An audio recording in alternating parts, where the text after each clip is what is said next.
In 2007, we published a report on diet and cancer that was the result of a mammoth review of all the scientific evidence on diet, nutrition, physical activity and cancer.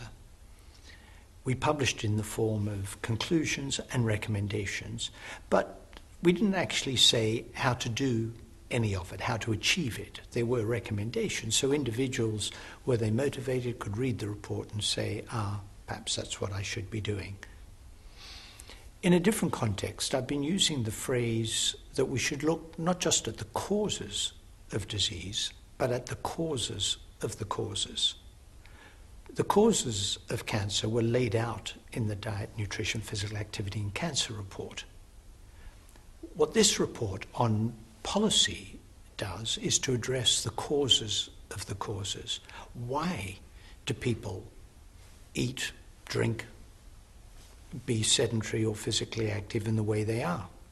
And given that our judgment is that the causes of these patterns are social, economic, cultural, so should the remedies be. So this looks at the policies implications of the scientific findings in the 2007 Diet and Cancer report.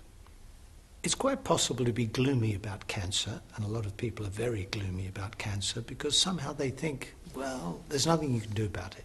I mean, it's a terrible sentence and it just happens, it's out of the blue, it's an act of God and it's awful. The message coming out of this report is that's not the right way to think about it. We know already that a huge proportion of cancers are preventable by eliminating smoking.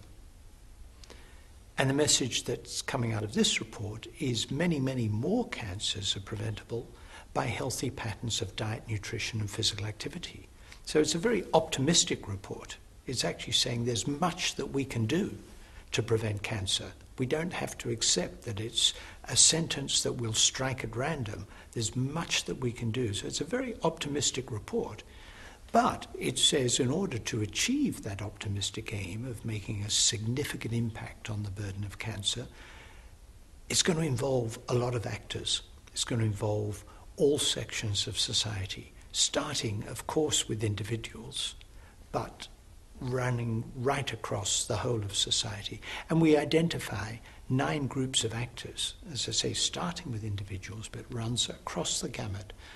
Civil society, schools, workplaces, industry, governments, multinational organizations, the media. I mean, we're really concerned that everybody has a part to play here. Let me give you some examples of recommendations in the report, but let me emphasize that we did not come up with a priority list. We didn't say do this before you do that, because we emphasized that there has to be action taking place across the different sectors all at the same time. We said there's much that government can do. Labeling, restriction of advertising, taxation, thinking about other financial instruments, subsidies, for example. So there's much that government can do. Schools, a place where children eat and are or are not physically active. There's much that can be done there on the quality of nutrition in schools, the opportunities for physical activity in schools, workplaces. We say, for example, that where only unhealthy food is available in vending machines, this is encouraging unhealthy eating where there are opportunities to encourage healthy eatings.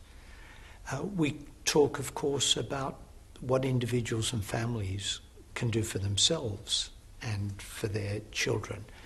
So we run across the whole gamut. Currently, we are facing in the world a huge problem with the burden of cancer. Globally, every year there's something like 11 million new cases of cancer and more than 7 million deaths. By 2020, this is predicted to rise to 15 million new cases and more than 10 million deaths.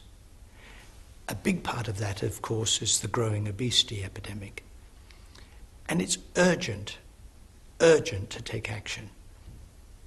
So we calculated what proportion of cancers potentially could be prevented by diet, nutrition, physical activity.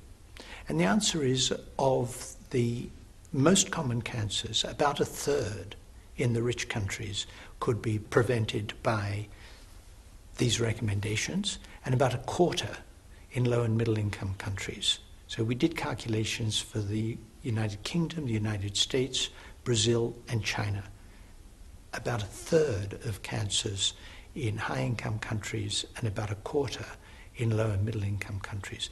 So these are high stakes, high stakes. Following this is not a footnote, and it's not trivial.